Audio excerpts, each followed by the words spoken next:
À l'écoute de Sud FM, 12h dans le studio ici à Dakar, même heure si vous êtes à Katakel, Nibi et Missira Waden. C'est dans la région de Kaffrine qui reçoit cet après-midi la visite du chef de l'État.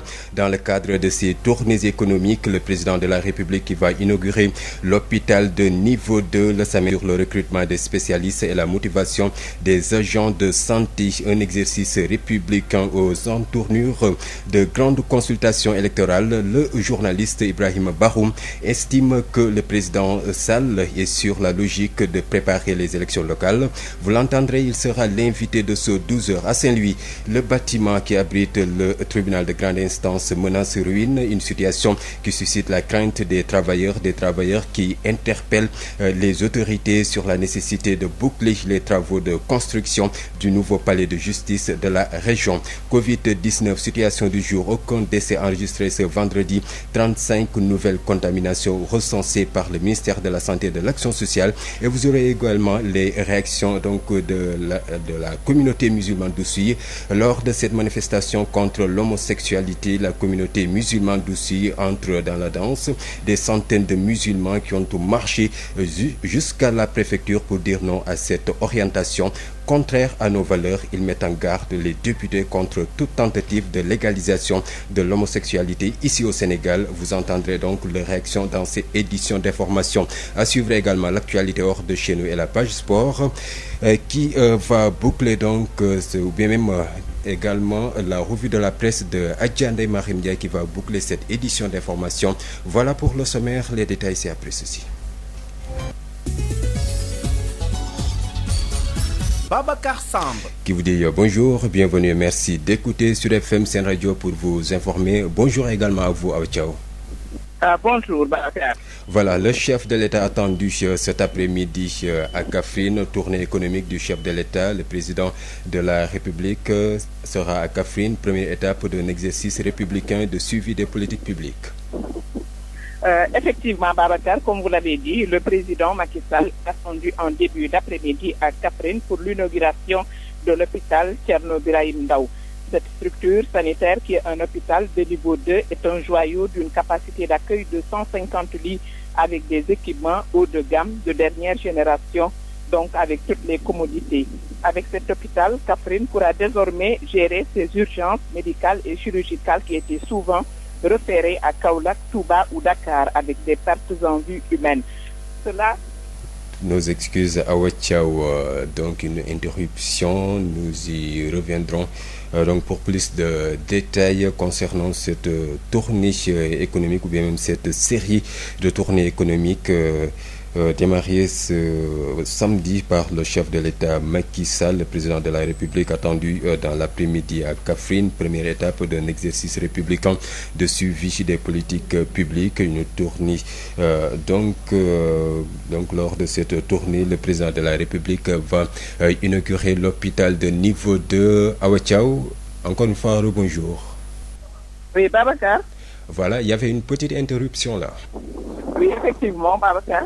Le président Macky Sall est attendu en début d'après-midi à Kaffrine pour l'inauguration de l'hôpital Thierno Birahim Ndao. Cette structure sanitaire, qui est un hôpital de niveau 2, est un joyau d'une capacité d'accueil de 150 lits avec des équipements haut de gamme de dernière génération, donc avec toutes les commodités. Avec cet hôpital, Kaffrine pourra désormais gérer ses urgences médicales et chirurgicales qui étaient souvent référées à Kaolack, Touba ou Dakar avec des pertes en vie humaine.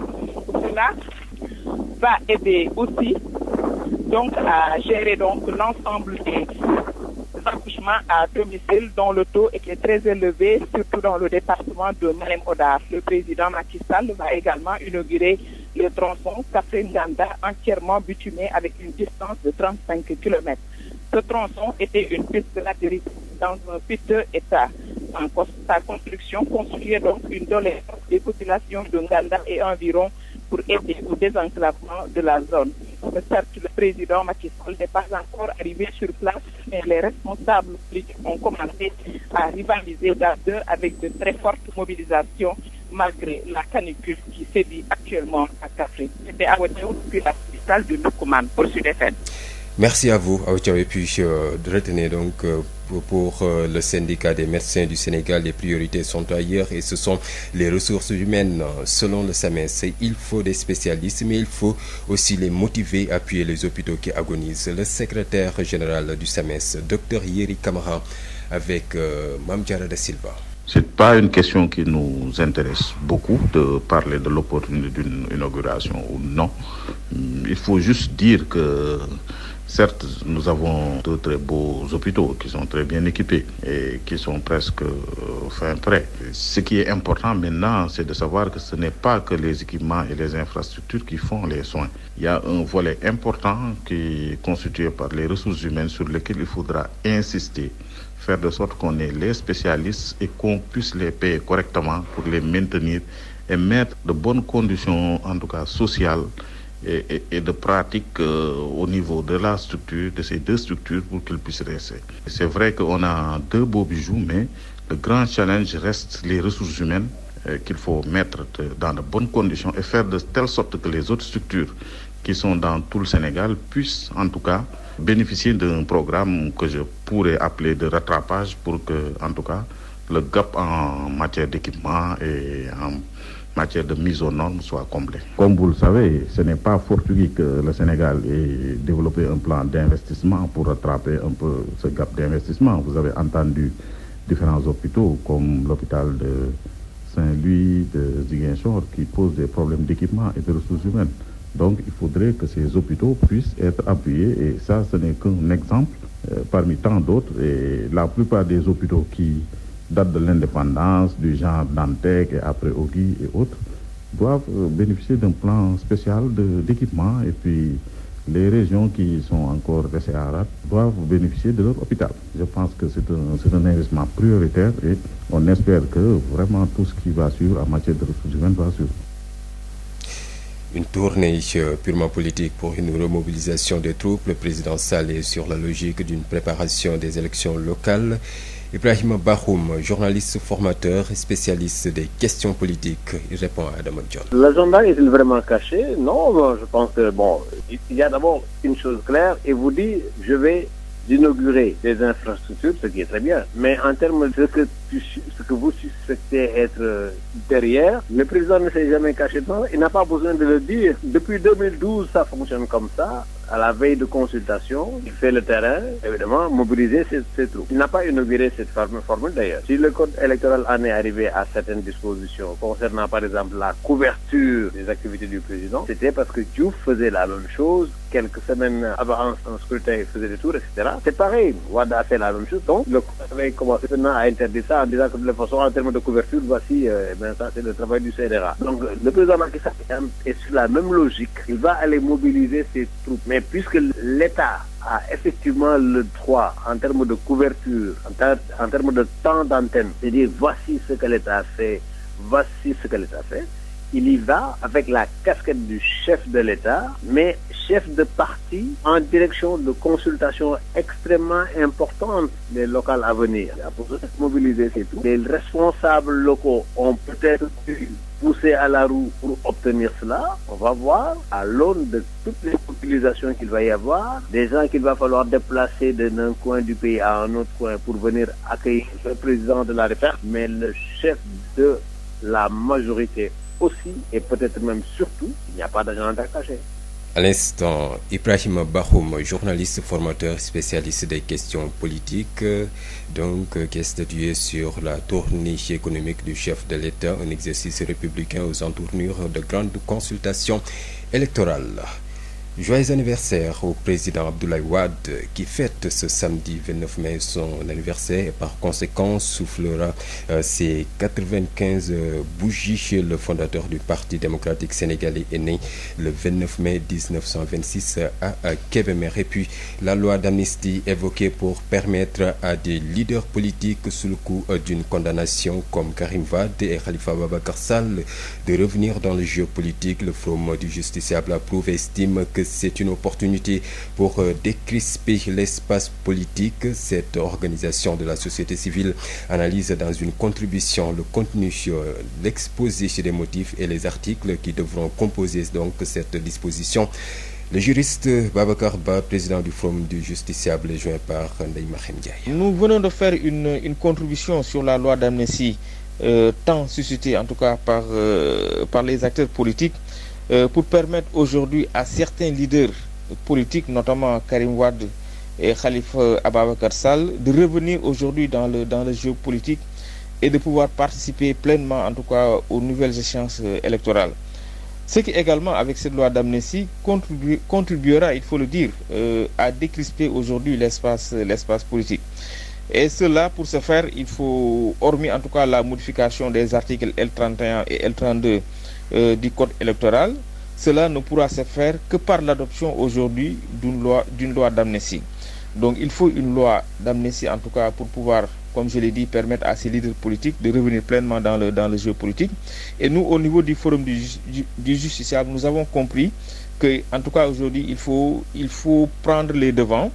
Et nous avons fait cette contribution sur, en tout cas, sur le contenu même de cette loi d'amnistie, sur l'exposé des motifs, sur également le contenu des différents articles qui doivent, en tout cas, composer cette loi d'amnistie. Donc je pense que c'est une contribution que nous jugeons très pertinente, qui certainement va aider, en tout cas, le législateur, va aider aujourd'hui les acteurs, en tout cas les différentes parties prenantes, en tout cas, pour faciliter la suite, en tout cas par rapport à l'adoption de cette loi d'amnistie. Sud FM. 5e congrès à Saly Portudal de l'Association sénégalaise des kinésithérapeutes et éducateurs, les physiothérapeutes du Sénégal qui réclament un plan de carrière et le reclassement des professionnels du métier de kiné avec la création de la médecine physique et l'ouverture d'une école doctorale.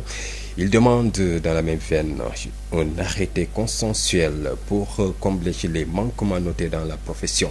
Le congrès d'ordinaire de l'ASKIR avait pour thème clinique et complications de la Covid-19, la prise en charge thérapeutique et réadaptation du patient post-Covid-19. Voici Dr Chersek, président de l'association des kinésithérapeutes et rééducateurs au micro de Moustapha Sall. Nous avons un problème assez précieux dans le cadre de la méconnaissance parce que vous savez, au niveau du département de la faculté de médecine, il n'y avait pas de département de médecine physique de réadaptation. C'était un choix du Sénégal.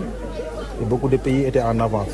Et certaines formations, si vous souhaitez l'avoir, vous êtes obligé d'aller à l'étranger. Aujourd'hui, on a eu la chance d'avoir un professeur agrégé qui d'ailleurs sera demain ici pour faire une présentation en médecine physique. On a aussi des médecins qui sont en formation dans le domaine de la médecine physique. Si nous parvenons à avoir au moins 2 professeurs titulaires, ça permettra d'ouvrir cette chaire au niveau de l'université Cheikh Anta Diop. Mais nous aussi, en tant que physiothérapeutes, c'est d'une importance capitale parce que nous travaillons en symbiose avec ces médecins physiques. Donc il est important qu'aujourd'hui que les gens puissent avoir un plan de carrière. On a couru pendant 10 ans sur ce problème de plan de carrière pour le reclassement, mais pour l'ouverture aussi d'un 3e cycle de doctorat. Je vous ai dit, vous êtes obligés d'aller à l'étranger. Vous avez entendu tout à l'heure le professeur parler d'école doctorale. Si aujourd'hui ces universités nous permettent d'avoir cette école doctorale, on n'aurait plus besoin d'aller à l'étranger pour se faire former. Ce serait un plus. Nous demandons à l'État de nous aider dans ce sens pour nous permettre aujourd'hui de pouvoir le faire.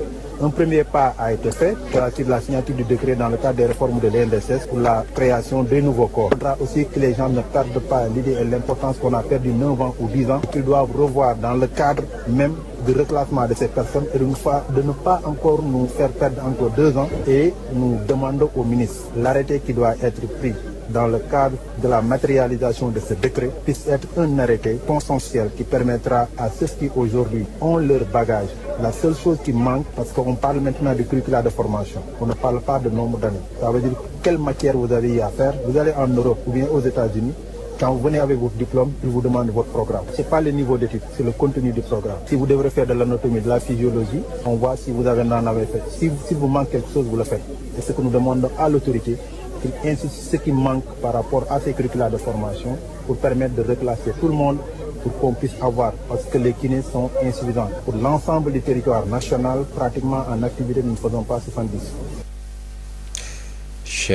Docteur Chersek, président de l'association des kinésithérapeutes et rééducateurs, donc au micro de Moustapha Sall. Covid-19, aucun décès n'a été enregistré hier vendredi. 35 nouveaux cas ont été diagnostiqués positifs sur 1937 tests réalisés, soit un taux de positivité de 1,81%.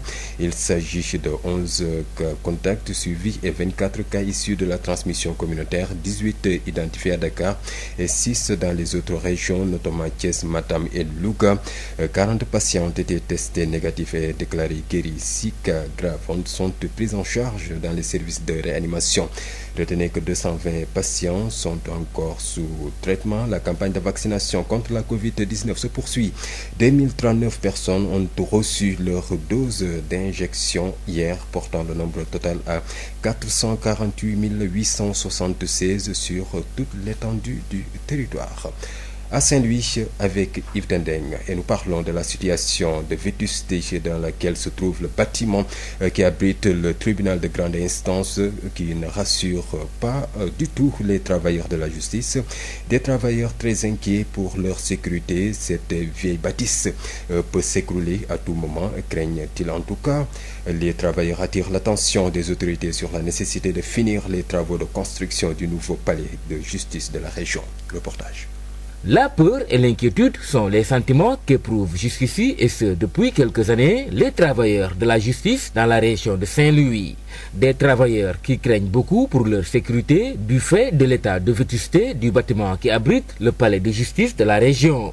Le greffier Maître Tanor Diamé est le secrétaire général en charge des relations extérieures de l'Union nationale des travailleurs de la justice, section Saint-Louis. Cette problématique est vraiment une vieille histoire qui précède même notre arrivée au sein du palais de justice de Saint-Louis. Donc c'est une situation alarmante. Voilà, l'état de vétusté de ce bâtiment est vraiment très avancé. Nous en avions parlé en 2019 pour alerter l'autorité. Mais jusque-là, on attend encore. On ne se sent pas très en sécurité ici. Ça, c'est sûr. Ça, c'est une certitude. Le bâtiment est vraiment en état de délabrement et c'est un bâtiment qui pourrait s'écrouler à tout moment. Une situation qui les pousse, ses collègues et lui, à revendiquer aujourd'hui l'accélération des travaux de construction du nouveau palais de justice de Saint-Louis. Les travaux de l'autre palais de justice sont toujours en cours. Et c'est vraiment déplorable que ça n'a pas l'air en tout cas d'aller vite et ça nous perturbe un peu parce que comme vous avez pu le constater, l'état de ce bâtiment est vraiment alarmant. Aujourd'hui, il se demande à quand la réception de ce joyau qu'est le nouveau palais de justice de Saint-Louis qui, d'après lui, leur permettra de travailler en toute sécurité tout en ayant la conscience tranquille. Saint-Louis, Yves Tendeng, Sud FM. 12h20 à Saint-Louis. Marche pacifique à la mémoire de Lotali Moli, la jeune Congolaise agressée et assassinée il y a plus d'une semaine de la Padoue jusqu'au lieu du drame. Ses compatriotes et habitants de Grand Yoff ont réclamé justice pour l'étudiante Josette Kali. Nous disons non aux agressions. Nous disons non aux agressions. Tout au long du trajet, l'amertume et la tristesse se lisaient sur les visages où coulaient des larmes en silence. Tous vêtus de blanc, Congolais comme Sénégalais réclament justice pour Lotali Molé. Justice pour Lotali. Aujourd'hui, nous demandons que la justice se fasse. Nous condamnons tout acte d'agression et nous demandons tous justice pour notre compatriote Lotali Molé qui a été lâchement agressé. Nous disons non. Aujourd'hui, c'est arrivé à une Congolaise et demain... Nous voulons vraiment que les autorités sénégalaises puissent prendre ce dossier sérieusement et que la justice se fasse. Et toute personne qui est impliquée dans cette affaire soit punie comme les lois le disent au niveau du Sénégal. Oui, alors, justice. Agressé puis tué au seuil de son immeuble, un drame qui reste incompréhensible et difficile pour Amadou Sow, tuteur des frères et sœurs Molé au Sénégal depuis 2016. Vraiment, c'est dur, encore c'est dur. Nous avons perdu une personne très importante pour nous, pour la famille. Aujourd'hui, vraiment, nous sommes touchés, c'est douloureux, mais je compatis avec l'ensemble des Congolais. Vous savez, cette perte est dure, mais je constate, c'est l'ensemble des Sénégalais, c'est l'ensemble des Congolais, c'est l'ensemble des Africains qui ont manifesté cette injustice. C'est-à-dire une personne qui vous a rien fait, vous prenez sa vie comme ça. Là où nous avons besoin d'elle. Face à l'ampleur des agressions, Amadou Sow et Jacques Gomis, initiateurs de la marche, interpellent les autorités sur l'insécurité dans la zone. Personne n'a de la sécurité. Si ça continue comme ça, il faut qu'on prenne des mesures sérieuses par rapport à ces agresseurs. L'État doit prendre des mesures. Il faut qu'on soit en sécurité par rapport à tout ça. Est-ce que c'est normal une personne inutile tue une personne utile? On doit revoir ça. La sécurité, c'est pas seulement la police, c'est pas seulement moi ou d'autres. La sécurité, c'est l'histoire de tout le monde. Nous, on a envie que cette famille reste à Grand Yoff. On va prier pour cela. Mais si demain, ils nous disent, bon, on doit partir, il va falloir aussi qu'on comprenne que bon, c'est suite à un événement grave quand même qu'ils sont partis de notre ville. Pour l'instant, la dépouille de l'étudiante Lotali Mollet est toujours à la morgue au moment où l'on attend l'arrivée des parents très prochainement pour le rapatriement à Brazzaville. Les réactions se poursuivent après le sujet proposé à l'épreuve en anglais du bac blanc, un sujet qui est un texte qui fait la promotion de l'homosexualité, en tout cas pour certains, un fait grave et qui est dénoncé par les religieux. L'imam de la grande mosquée de Liberté 6 demande à l'État d'épargner les écoles de cette forme de promotion des lobbies homosexuels. Écoutons Imam Martar Ndiaye, imam de la grande mosquée de Liberté 6, joint par Ndeye Marim Ndiaye. Nous devons éviter dans nos établissements scolaires d'enseigner ou de donner à nos enfants des sujets ou des épreuves à caractère perversif. Nous devons savoir que la vocation première de l'école, c'est d'éduquer et non de pervertir. Nous amenons nos enfants à l'école pour qu'on leur inculque une bonne éducation. Une éducation, si vous voulez, conforme à nos valeurs, à nos réalités et à nos croyances. Donc, épargnons nos écoles de ces histoires de promotion des LGBT. Nous sommes des croyants. Et toutes nos religions révélées, il faut le dire, condamnent et rejettent à l'unanimité l'homosexualité, qui est au regard de l'islam une abomination sans pareil, une pratique contre nature, qui tue la dignité et l'honneur, n'est-ce pas, de l'individu, en fait sa personnalité. Elle est réduite même à l'animalité. Et si nous revisitons l'histoire de l'islam, nous trouverons que le peuple du prophète Nouh alayhi salam a été anéanti sur terre par un terrible tremblement de terre à cause de cette pratique contre nature qu'est l'homosexualité. Et cet anéantissement, il faut le dire, est non seulement une malédiction divine, mais aussi une leçon d'avertissement lancée à tout peuple de l'humanité qui tenterait de cautionner ou de dépénaliser, si vous voulez, l'homosexualité. Donc, nous lançons un appel aux autorités d'épargner, si vous voulez, nos établissements scolaires de ces histoires de promotion, n'est-ce pas, de LGBT. Manifestation contre l'homosexualité, la communauté musulmane d'Oussy entre dans la danse. Des centaines de musulmans ont marché jusqu'à la préfecture pour dire non à cette orientation contraire à nos valeurs. Ils mettent en garde en tout cas les députés pour ou bien même contre toute tentative de légalisation de l'homosexualité au Sénégal. Ibrahima Savani, leur porte-parole, est au micro de Ben Michel Kanfoudi. Nous sommes réunis à la préfecture d'Oussy dans la grâce d'Allah Subhanahu wa ta'ala, pour lancer un message clair aux autorités politiques et administratives de notre pays que nous aimons tous. Chère population, le Sénégal est un pays de croyants, de valeurs façonnées depuis des siècles par l'esprit religieux, qu'il soit de tradition musulmane ou chrétienne. Un pays attaché aux valeurs et nobles vertus que des hommes pétris de spiritualité et d'humanisme qui ont sacrifié leur vie pour les préserver au bénéfice du peuple. Nous pouvons citer El Hadj Omar Foutiyou Tall, Khadim Rassoul, Sidi Hadji Malick Sy,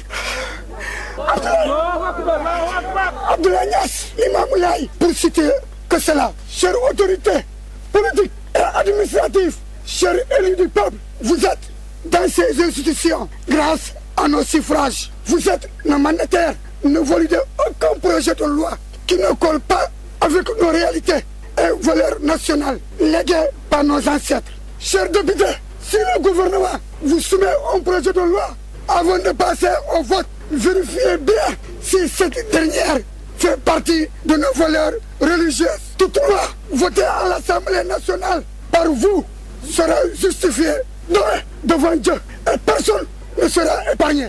Aduna du kër, aduna du kër, ñëpp ay wuyu suñu borom. Allahumma salli ala sayyidina Muhammad wa sallam. Réaction de la communauté musulmane d'Oussy.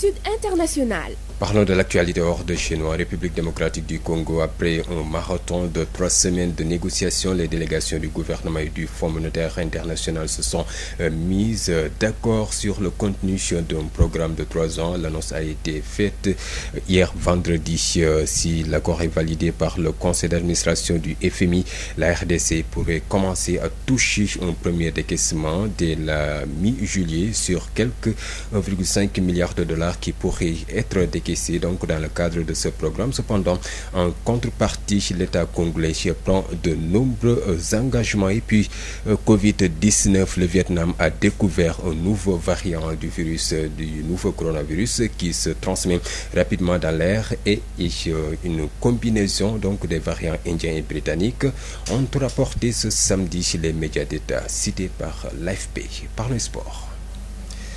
Et c'est pour parler de la CAN Beach Soccer que le Sénégal affronte le Mozambique en finale ce samedi à Saly, Portugal. Les Lions, déjà qualifiés en Coupe du Monde, cherchent leur 5e trophée continental cet après-midi face à une équipe mozambicaine solide. L'entraîneur des Lions de la plage s'attend à un match difficile. Voici Ngala Silla au micro de Moustapha Sa. En tout cas, moi j'avais parié au début avec Mozambique, Maroc, Sénégal, peut-être je ne savais pas le 4e entre l'Ouganda et la RDC, mais heureusement l'Ouganda est après arrivé. Du coup, la Mozambique, une équipe à respecter quand même. Mais c'est quand même une équipe à la portée de l'équipe du Sénégal, vu ce que vous avez vu lors de votre parcours.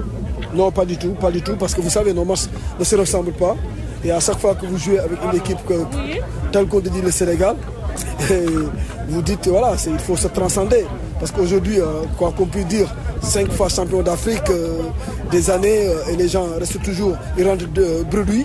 Donc il faut s'attendre. Aujourd'hui, même si vous voyez le résultat, après le but marocain, tu regardes le public, toutes les autres nations étaient très contents parce qu'ils attendent la défaite du Sénégal. Parce qu'à chaque fois qu'on se croise dans les versets ou bien au niveau de la télé, on dit quand est-ce votre défaite.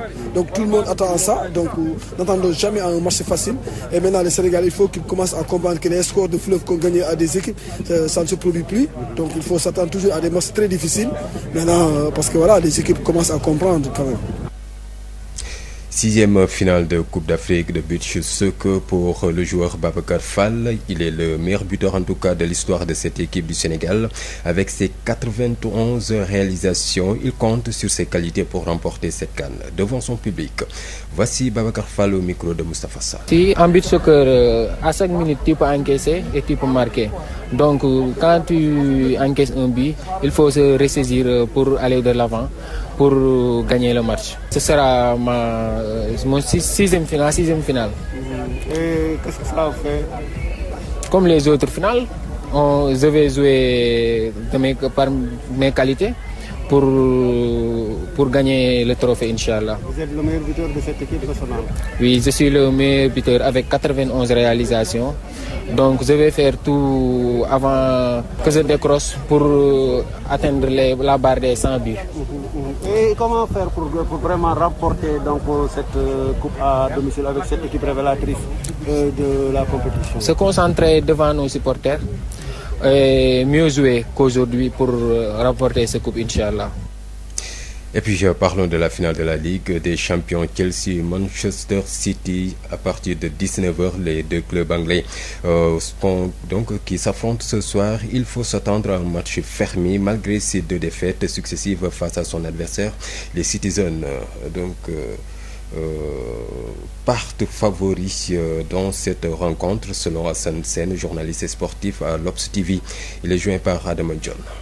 Ce sera une finale 100% anglaise. Ce sera une finale pour des équipes qui se connaissent, qui se sont déjà vues, qui se sont déjà rencontrées. Bon, moi personnellement, j'aime pas trop quand quelqu'un est un peu suffisant ou quelqu'un est trop à l'aise. J'ai écouté Thomas Tuchel hier. Il part sur une pointe d'arrogance pour dire on les a battus 2 fois, on les connaît et tout. Ça peut amener un peu de la suffisance. Vu l'attitude de Pep Guardiola, qui a eu des faux pas, des écueils malgré de grosses machines. Il sait où il va, je le vois mieux préparer sa finale. Donc je vois moi un City pour une première. Logiquement, je vois City au bout de cette finale qui va être certainement assez fermé, mais City a un avantage sur cette équipe. Malgré les 2 défaites successives qu'ils ont eues sur le rang, City part favori pour cette finale. D'accord. Et quelle sera la clé du match selon vous? Alors la clé du match, ce sera certainement la patience, parce que Chelsea va amener une grosse organisation défensive avec une très bonne défense à 3 où tout le monde sait se faire très mal, comme il l'a dit Tuchel, ils savent souffrir. Et il faut aussi compter avec un maestral N'Golo Kanté, vraiment incontrôlable et ingérable, qui va gratter tous les ballons. Donc ça va se jouer sur la patience et la persévérance. Mais bon, les hommes de couloir de City qui seront Mahrez et Foden avec toute sa jeunesse, toute sa fougue, Mahrez avec son intelligence, je pense que les clés seront sur les côtés pour City. Un gros métier dans l'entrejeu où le combat sera vraiment rude et dur. S'il y aura des hommes de match à trouver, ce sera normalement sur les côtés avec ou le jeune Foden ou Mahrez. Et s'il faut aller à l'usure, la profondeur de banc de City pourra faire la différence. Sud FM, l'invité du jour. Il s'agit du journaliste, formateur et spécialiste des questions politiques Ibrahima Bahoum avec Adama Dione. Monsieur Ibrahima Bahoum, bonjour. Bonjour. Vous êtes journaliste formateur, spécialiste des questions politiques. Le chef de l'État entame une tournée aujourd'hui, tournée dite économique, une visite aux allures politiques à quelques encablures des élections locales. Ne pensez-vous pas qu'il y a un agenda caché à travers cette tournée? L'agenda est-il vraiment caché? Non, je pense que, il y a d'abord une chose claire, et vous dit, je vais d'inaugurer des infrastructures, ce qui est très bien. Mais en termes de ce que vous suspectez être derrière, le président ne s'est jamais caché dedans, il n'a pas besoin de le dire. Depuis 2012, ça fonctionne comme ça, à la veille de consultation, il fait le terrain pour, évidemment, mobiliser ses troupes. Il n'a pas inauguré cette formule d'ailleurs. Si le code électoral en est arrivé à certaines dispositions concernant par exemple la couverture des activités du président, c'était parce que Diouf faisait la même chose quelques semaines avant un scrutin, il faisait le tour, etc. Et c'est pareil, Wade a fait la même chose, donc le code avait commencé maintenant à interdire ça en disant que de toute façon en termes de couverture, voici, ça c'est le travail du CNRA. Donc, le président Macky Sall est sur la même logique. Il va aller mobiliser ses troupes. Mais puisque l'État a effectivement le droit, en termes de couverture, en termes de temps d'antenne, de dire voici ce que l'État a fait, voici ce que l'État a fait, il y va avec la casquette du chef de l'État, mais chef de parti, en direction de consultations extrêmement importantes des locales à venir. Il a besoin de mobiliser ses troupes. Les responsables locaux ont peut-être pu pousser à la roue pour obtenir cela. On va voir, à l'aune de toutes les mobilisations qu'il va y avoir, des gens qu'il va falloir déplacer d'un coin du pays à un autre coin pour venir accueillir le président de la République, certes, mais le chef de la majorité aussi, et peut-être même surtout, il n'y a pas d'agenda caché. Vous l'avez dit, une occasion pour le chef de l'État de remobiliser ses troupes, mais eu égard aux événements survenus au mois de mars dernier, à quoi peut-on s'attendre? On peut s'attendre à ce qu'il obtienne ce qu'il veut, c'est-à-dire montrer ce que j'appelle la photo publique. Non, le président est toujours là, le chef de la majorité est toujours là. Parce que, mais évidemment, le problème, pour ceux qui ne savent pas, peut-être qu'une consommation extérieure, mais au Sénégal, maintenant, les gens ont compris la recette, que de toute façon, ce n'est pas parce qu'on a 2000, 3000, 50 000 personnes, 200 000 personnes avec soi derrière un truc, que forcément vous avez des militants. Mais en fait, c'est la politique qui fonctionne comme ça au Sénégal. C'est ce qu'on appelle les partis de masse. Bon, quand on va dans un parti de masse, vous n'avez pas forcément la masse politique, mais vous avez la masse en termes de nombre. Vous avez la foule, ça suffit largement, c'est la foule. Donc ça peut rassurer, parce que vous savez, la communication, c'est une question de psychologie aussi. Ça peut rassurer effectivement en disant que les autres vont dire, parce qu'il y a une chose, l'action que le président ou le chef de la coalition pose, et ensuite maintenant, les activités à venir plus tard. Vous savez, il y en a qui ont ouvert à partir des meetings du Nord, ils ont commencé. Le président va aller renforcer, puis les autres maintenant vont assurer le service après-vente. C'est comme ça que cela passe. Les Sénégalais le savent, ceux qui s'intéressent à la politique savent que ça a toujours été comme ça. Ça n'a jamais été le meilleur critère quand même pour dire que je peux gagner ou je ne peux pas gagner, mais au moins c'est plus rassurant. Souvenez-vous, et je me souviens encore des statistiques de Sud à l'époque, quand Wade a fait un de ses derniers meetings à Dakar, un énorme meeting où on parlait 2 millions de personnes qui seraient, je mets au conditionnel, qui seraient là, écoute, qu'est-ce que ça a donné après? Parce que les Sénégalais, de toute façon, si vous les appelez en mettant de l'argent dans la poche, parce qu'il y a rien, ils n'ont rien, bon, écoute, vous leur mettez de l'argent, écoute, ils vous suivent partout, c'est tout. Mais également, celui qui le fait, il sait parfaitement que ceux qui viennent ne sont pas forcément nos militants, ne sont pas forcément nos votants. Mais après, on va voir pour la stratégie, mais au moins, on aura la photo de gens qui sont là. Avec cette tournée économique, quelle devra être la posture de l'opposition? L'opposition a les moyens de faire la même chose. Encore quand on dit l'opposition, je ne sais pas qui dans l'opposition, comment dans l'opposition, mais supposons, en tout cas vous avez dit l'opposition, restons dans l'opposition, faites la même chose. Si vous n'avez pas les moyens du président de la République, chef de parti, faites avec ce que vous avez, faites vos tournées vous-même, parce que si maintenant vous voulez rester seulement à Dakar, quand je dis je suis en train de m'adresser à l'opposition, si l'opposition évidemment veut continuer à rester à Dakar, donner ses conférences de presse, faire ces meetings interdits, écoute, c'est leur option aussi. Mais en tout cas, actuellement, ce que je dis, je n'encouragerai personne à aller chercher à saboter quelques meetings que ce soit, de qui que ce soit. Ce n'est pas bon pour le pays. Donc, chacun déroule son agenda, son programme comme il l'entend. Évidemment, il y en a qui ont les moyens de l'État et qui ont les moyens du décret. Donc, ils utilisent comme ils peuvent. Ibrahima Bakhoum, Sud FM vous remercie. Et merci à vous. Babacar Samb. C'est la fin de cette édition d'information, mais retenez la principale information, c'est le chef de l'État qui est attendu cet après-midi à Kaffrine dans le cadre de ses tournées économiques. Le président de la République qui va inaugurer l'hôpital de niveau 2. Vous avez entendu, je l'ai détaillé avec Awa Thiaw dans ce journal. À partir de 13h, vous aurez Adama Dione pour l'édition Wolof. D'ici là, portez-vous bien.